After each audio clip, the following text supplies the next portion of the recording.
Wacana penundaan pemilu yang disampaikan oleh sejumlah elit partai politik membuat gaduh ruang publik. Banyak pihak mengkritisi sikap Ketua Umum Parpol karena dinilai melawan konstitusi. Muhammadiyah mengimbau elit politik untuk arif dan juga bijaksana. Bagaimana kemudian sikap salah satu organisasi masyarakat terbesar di Indonesia ini atas polemik penundaan pemilu? Saya akan tanyakan langsung ke Buya Anwar Abbas, Ketua PP Muhammadiyah. Buya, selamat malam. Assalamualaikum, apa kabar? Ya, Assalamualaikum warahmatullahi wabarakatuh. Alhamdulillah baik-baik, Baik, Mas Reinhardt. ya terima kasih Buya sudah meluangkan waktu. Saya akan langsung ingin bertanya bagaimana PP Muhammadiyah melihat dan juga mencermati soal wacana penundaan pemilu 2024 yang digulirkan para ketua umum partai politik, beberapa di antaranya, yang ini sekarang sudah menjadi konsumsi dan mungkin membuat gaduh ruang publik ini, Buya. Jadi barang siapa ya yang berbicara untuk merubah konstitusi, maka berarti ya dia mengundang kekacauan menurut saya ya. Jadi oleh karena itu bagi saya ya seperti sekarang sajalah. Begitu mereka lontarkan ingin memperpanjang priorisasi kepemimpinan presiden, ya sekarang sudah ramai, sudah gaduh kan. Ya, dan ini menurut saya nggak sehat. Apalagi tadi Mas Faldo menyatakan kami konsentrasi dalam pembenahan ekonomi kan gitu ya. Salah satunya kan Ya. dan masalah COVID gitu. Nah, kalau yang namanya ekonomi itu ya para investor itu nggak mau datang. Kalau negeri yang akan dia berinvestasi itu gaduh. Sementara ini kalau seandainya dipaksakan ini oleh pihak-pihak tertentu untuk memperpanjang priorisasi atau membolehkan 3 periode gitu ya. Wah, saya rasa negeri ini mendekati akan sangat tidak damai. Demo di mana-mana ini menurut saya nih ya. Timbul pertanyaan kalau Mas Faldo tadi menyatakan kami konsentrasi kepada pemulihan keadaan dalam negeri ya, menyangkut ekonomi dan kesehatan ya nggak tercapai jadinya. Saya pernah ketemu sama George Soros ya, bersama Pak Din Samsudin ya, dia datang bertamu ke kantor PP Muhammadiyah. Saya bilang sama George Soros ya, Anda bicara tentang humanity dengan saya, tetapi Anda telah merusak tatanan sosial ekonomi politik negeri saya. Oleh karena itu saya minta kepada Anda, kalau seandainya Anda memang mau bicara tentang humanity, tolong apa usul-usul Anda kepada kami bangsa Indonesia supaya negeri kami bisa kami bangun kembali ekonominya gitu kan. Dia bilang sama saya ada 3 syarat. Yang pertama kata dia ya kami para investor nih ya akan mau datang ke suatu negara ya kalau seandainya ada 3 hal ini. Yang pertama transparansi. Ya kami orang dagang katanya harus berhitung kalau ada 10 meja berapa kami harus bayar di setiap meja, kira-kira kayak begitu ya. Yang kedua adalah law enforcement, penegakan hukum, dan yang ketiga adalah stability. Dan kami tidak akan mau datang dan untuk berinvestasi ke negara yang ribut katanya kan. Nah, oleh karena itu bagi saya ya kalau seandainya ada tokoh-tokoh di negeri ini mewacanakan perpanjangan masa periode kepemimpinan presiden atau akan menambah bahwa presiden boleh 3 kali dalam memimpin gitu ya, itu menurut saya ya boleh katakan bermain-main api menurut saya ya. Karena sekarang saja sudah mulai gaduh nih saya lihat nih kan. Ya. Tokoh-tokoh sudah banyak yang bicara ya.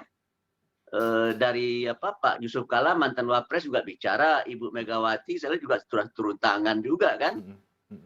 Meskipun ada juga tokoh-tokoh ormas yang mendukung gitu kan. Ya, tetapi menurut saya kalau ini dilanjutkan ya akan terjadi benturan di tengah-tengah masyarakat ini. Ya antara yang setuju dengan yang tidak setuju. Sehingga akhirnya negeri ini ribut. Sehingga apa yang dimasukkan tadi oleh Mas Faldo nggak bisa terwujud ya. Jadi begitu mulai dibicarakan ya sudah mulai ribut. Sehingga akhirnya negeri ini menurut saya nggak aman dan para investor menurut saya malah tambah lari. Bukannya tambah mendekat tapi malah tambah lari ya. Mana ada investor mau berinvestasi di negara yang ribut gitu kan. Oleh karena itu menurut saya ya diperlukan suasana stabil ya diperlukan stabilitas yang terjamin gitu ya. Nah, bagaimana cara itu Pak Narabas? Ya patuhi konstitusi gitu. Hmm. Patuhi konstitusi, jangan ditabrak-tabrak Ya. konstitusi tersebut gitu kan. Jadi jangan melawan Jangan konstitusi, kira-kira begitu ya Bu ya? diaduk-aduk lagi. Hmm. Kenapa? Jadi jangan kemudian melawan konstitusi yang justru bisa berakibat mengundang keributan di tengah negeri ini. Ya memang undang-undang dasar itu kan bisa diamandemen ya. Ya. Tapi kalau seandainya masalah ini dirubah, disinggung-singgung ya, pemilu ditunda gitu ya, padahal sudah ada ketentuannya pemilu dilakukan 1 kali dalam 5 tahun kan gitu, ada jelas itu di konstitusi kan. Kemudian masa priorisasi presiden itu hanya 2 periode kan gitu ya, 1 kali dan boleh 1 kali setudahnya kan 2 periode itu berarti kan. Jadi ini menurut saya ya memperpanjang melanggar konstitusi, membolehkan 3 kali juga melanggar konstitusi gitu kan. Baik. Ya. Supaya dia tidak melanggar konstitusi ya diamandemen. Begitu diamandemen dibicarakan di MPR ya, sudah demo. Oke, Buya. Gedung DPR itu dikepung rakyat, yakin saya itu. Oke, baik. Buya Anwar, maaf saya potong. Kan sekarang sudah banyak tokoh yang berbicara, baik yang menolak dan juga yang melemparkan isu ini. Ada ormas juga yang kemudian mungkin mendukung, tapi juga ada yang kontra. Tapi kami belum mendengar pernyataan resmi atau sikap resmi dari PP Muhammadiyah terkait dengan wacana ini yang sudah masuk dan sudah membuat gaduh di ruang publik. Jadi sebetulnya sikap PP Muhammadiyah atas polemik ini seperti apa? Apakah ke depan akan menyampaikan itu secara resmi, Buya? Ya, begini ya. Tidak disampaikan pun secara resmi ya. Itu yang namanya Muhammadiyah itu punya matan kepribadian ya. Jadi dia punya jati diri ya. Dia punya sifat.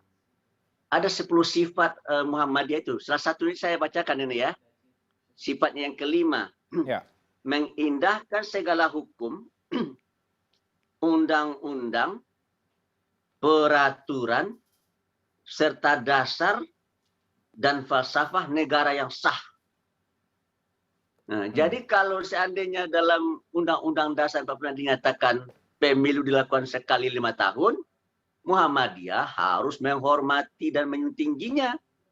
Kalau presiden hanya boleh 2 periode, maka Muhammadiyah harus mendukung dan menghormatinya. Kecuali kalau seandainya Undang-Undang Dasar ini diamandemen. Ya maka Muhammadiyah akan mematuhi amandemen, hasil amandemen tersebut. Tapi ini kan belum diamandemen ya kan?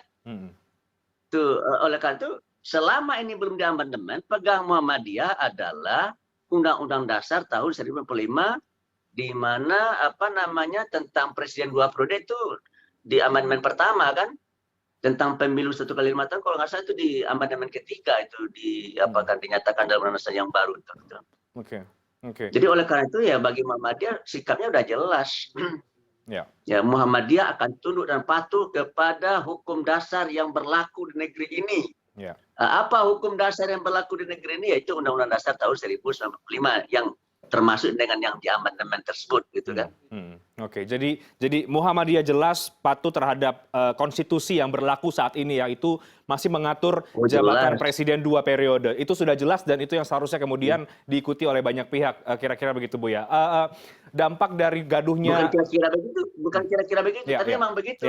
Oke. Baik, Bu ya, dampak dari wacana ini kemudian sekarang mulai bergulir ke istana, ke Presiden Jokowi. Bahwa banyak spekulasi ya, ini siapa yang melontarkan isu, siapa yang kemudian mendapatkan keuntungan di balik isu ini, siapa dalangnya dan lain sebagainya. Apakah Buya Anwar melihat bahwa di tengah kegaduhan ini Presiden Joko Widodo perlu untuk memperjelas posisinya atau perlu untuk menyampaikan sikapnya ke masyarakat? Kalau nggak salah saya Presiden dulu pernah bilang begini ya, kalau ada orang yang berbicara ya tentang penambahan priorisasi presiden atau memperpanjang priorisasi dia, kata beliau ini saya baca ya. Kalau presiden kan sudah jelas apa kata presiden? Kalau ada orang menyatakan seperti itu sama saja artinya dengan menampar muka saya. Ini bukan kata saya, ini kata Pak Jokowi ini yang saya kutip ya. Kalau ada orang yang mewacanakan itu ya, nah, itu sama saja artinya dengan menampar muka saya menjorokkan saya, Hmm. mendorong Pak Jokowi untuk jatuh ke jurang gitu kan. Hmm. Jadi dari pernyataan ini saya simpulkan ya Pak Jokowi menghormati konstitusi. Jadi apa yang ada dalam konstitusi ya itulah yang menjadi sikap dan pandangan beliau gitu kan. Nah, lalu kalau seandainya pimpinan partai yang mengemukakan yang lain dari yang dinyatakan dalam konstitusi, ya berarti menurut saya ya tokoh-tokoh tersebut yang mengundang polemik, mengundang kericuhan dan kegaduhan. Hmm. Kalau bagi saya, apalagi kita saat ini sedang menghadapi masalah ya, COVID-19 dan masalah ekonomi. Oleh karena itu bagi saya ya benarlah yang dibilang Mas Faldo tadi ya, kami pemerintah sekarang ini tidak membicarakan masalah hal tersebut, tapi kami berkonsentrasi untuk menghadapi masalah yang dihadapi oleh masyarakat, itu masalah kesehatan dan masalah ekonomi. Saya sudah benar itu ya. Saya Oke. setuju itu. Oke. Ya. Dan itu saya rasa sikap resmi istana, dan terutama dalam hal ini menurut saya sikap resmi Pak Jokowi menurut saya itu ya. Ya, ya, itu pernyataan presiden yang pernah kita dengar mungkin beberapa waktu yang lalu ya Bu ya. Tapi isu itu kemudian sekarang bergulir lagi. Apakah cukup kita mengacu pada pernyataan presiden yang saat itu atau memang perlu ada penegasan kembali? Kira-kira gitu Bu Yanwar. Menurut Buya seperti apa? Ya kalau menurut saya ya presiden harus keluar dan berbicara menurut saya supaya negeri tenang, supaya tugas dan misi beliau untuk memulihkan keadaan dalam negeri ya terutama menyangkut masalah COVID-19 dan ekonomi ya bisa berjalan dengan baik gitu. So kalau tidak ya nanti coba bayangkan ya kalau seandainya isu ini misalkan tidak, tapi Mas Faldo tadi kan sudah jelaskan itu. Tapi kalau menurut saya memang sebaiknya presiden keluar ya. Apalagi nanti misalkan ada demo-demo ya sehingga ya padahal dalam mengatasi masalah COVID-19 ini salah satu sikap yang harus kita junjung tinggi adalah physical distancing kan. Kalau demo bagaimana bisa melakukan physical distancing, menjaga jarak kan. Jadi kesimpulan saya paradoks jadinya kan. Jadi pemerintahnya maksudnya baik ya, tetapi dari isu-isu yang ada yang terjadi malah yang sebaliknya dari yang diinginkan oleh pemerintah gitu kan. Pemerintah menginginkan supaya masyarakat mematuhi prokes. Tetapi isu-isu ini membuat rakyat tidak mematuhi prokes kan gitu kan ya. Ini negeri menjadi negeri yang paradoks sebenarnya. Jadi susah ini negara ini dibuatnya gitu. Presiden susah, rakyat susah jadinya kan. Oleh itu bagi saya ya dalam berpolitik ini memang perlu ada ketegasan ya. Dan ukuran tegas dan tidak tegas itu adalah konstitusi menurut saya ya. Semua orang di negeri ini harus patuh terhadap konstitusi. Terserah siapapun dia. Berpolitik kan dia, politik dia atau bukan politisi harus patuh pada Undang-Undang 45. Patuh terhadap konstitusi. Jadi apa yang mungkin Buya Anwar Abbas mau sampaikan atau pandangan terhadap tokoh-tokoh partai politik lah yang melemparkan wacana ini ke ruang publik atau kepada mereka yang memang menilai bahwa memperpanjang masa jabatan ini sebetulnya masih masuk akal kok. Di mana masuk akalnya? Ya kita dulu reformasi karena kita menganggap periode kepemimpinan itu harus dibatasi. Ya kan? Dan sudah kita batasi karena yang sebelumnya kan tidak dibatasi kan, dibatasi 2 kali kan gitu ya. Nah, terus sekarang mau ditambah lagi, dikembalikan lagi, berarti ini anti reformasi berarti ini. Ya berarti orang-orang yang melemparkan isu supaya diperpanjang atau ditambah prestasinya gitu ya. Ya menurut saya menentang semangat reformasi. Dan biasanya ya sejarah itu berulang ya. Saya takut sekali sekarang ini. Apa yang saya takutkan, tahu enggak apa yang saya takutkan sekarang dia? Ya, apa? Ada 3 hal yang saya takutkan di negeri ini yang mengancam eksistensi bangsa ini ya. Yang pertama radikalisme dan terorisme ya. Yang kedua korupsi, kolusi, nepotisme ya. Yang ketiga muncul dan berkembangnya falsafah yang bertentangan dengan falsafah bangsa kita itu Pancasila. Ini 3 hal yang menurut saya ya yang mengancam eksistensi bangsa kita sekarang ini gitu kan. Kalau seandainya masalah radikalisme dan terorisme, saya rasa itu bisa dihandling oleh BNPT sama Densus 88 ya. Tapi kalau masalah korupsi, kolusi, nepotisme, siapa yang bisa membendung? Ada KPK, mampu nggak KPK membendung korupsi, kolusi, nepotisme kan? Kan tidak ya. Dan sekarang ini di mata masyarakat dan bukan di mata masyarakat ya. Pak Mahfud MD sebagai Menko Polhukam menyatakan bahwa korupsi hari ini, kata beliau, lebih dahsyat daripada korupsi di zaman Orde Baru ya. Korupsi di zaman Orde Baru hanya di lingkungan eksekutif. Kalau sekarang sudah menjalar ke legislatif dan yudikatif. Saya rasa ya Pak Mahfud MD itu hanya bukan berpolitik ya, tapi menjelaskan apa yang terjadi, apa adanya ya, dan apa yang terjadi itu. Dan saya rasa seluruh masyarakat juga tahu itu, tidak ngomong pun Pak Mahfud MD ya, masyarakat juga tahu gitu kan. Oleh karena itu bagi saya ya, kalau seandainya Presiden ini Pak Jokowi bertambah lagi 1 periode ya, saya takut ya. Pak Harto dulu kan juga kayak begitu ya. Pak Harto terpilih kan dipaksa-paksa. Pak, Bapak supaya maju lagi dalam Pilpres besok, dalam sidang umum besok. Karena rakyat masih membutuhkan Bapak ya. Kami belum melihat penggantinya gitu kan, dibujuk-bujuk, dirayu-rayu dengan kata-kata manis. Akhirnya Pak Harto, sebenarnya Pak Harto nggak mau lagi tuh. Nah, tapi akhirnya Pak Harto kan mau lagi gitu. Begitu terpilih, nggak lama kemudian 3 bulan, 4 bulan, mulailah bergejolak kan. Bergejolak gitu kan dengan isu KKN kan awal-awalnya. Ya di mana pemerintah ya, tingkat KKN di pemerintah sangat tinggi gitu kan, rakyat turun gitu kan. Dan dari hari ke hari jumlah rakyat yang turun itu semakin banyak seperti bola salju. Sehingga kita lihat di depan Monas dan di depan istana itu ya, kita lihat orang-orang sudah seperti lautan manusia kan. Kemudian mereka bergerak ke gedung DPR MPR, lalu di gedung DPR MPR mereka duduki gitu kan. Yang semulanya minta pemerintah supaya memberantas KKN akhirnya berpaling supaya juga Presiden turun dari jabatannya. Ngeri sekali saya ya. Sebenarnya memang bisa, Pak Harto masih bisa melakukan hal-hal tertentu, misalkan dengan mengerahkan tentara dan polisi yang masih di bawah kendali beliau kan. Tapi beliau kan tidak mau melakukan itu karena udah terbayang oleh beliau ya. Kalau seandainya masa seperti itu dan beringas melihat situasi itu, lalu polisi dengan melakukan security approach ya, maka darah akan berserakan di mana-mana dan mayat akan bergelimpangan. Pak Harto tidak mau itu. Oleh karena itu menurut saya ya, ya Pak Jokowi harus bisa menjadi negarawan yang arif dan bijaksana gitu kan ya. Masalah begini ya, kalau masalah pembangunan belum selesai, sampai mati pun kita ya, udah mati kita itu, pembangunan akan masih berlangsung gitu ya. Jadi dunia ini tidak selesai oleh kita sendiri ya, atau oleh kelompok kita, atau oleh partai kita ya.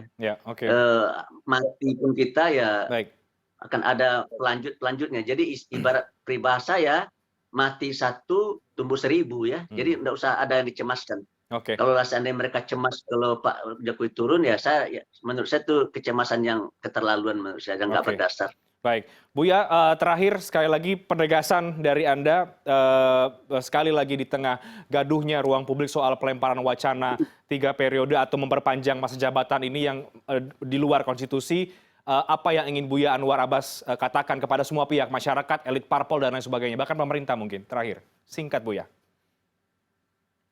Ya kalau saya ya kan menyatakan itu kan boleh-boleh saja ya. Ya, tetapi kan untuk mewujudkan apa yang mereka katakan itu kan membutuhkan usaha, effort yang luar biasa ya. Dan itu akan terjadi pertarungan politik ya. Dan itu akan membuat suhu politik semakin tinggi gitu kan. Dan itu akan mengganggu pembangunan serta usaha-usaha kita menanggulangi masalah-masalah yang sedang kita hadapi sekarang ini.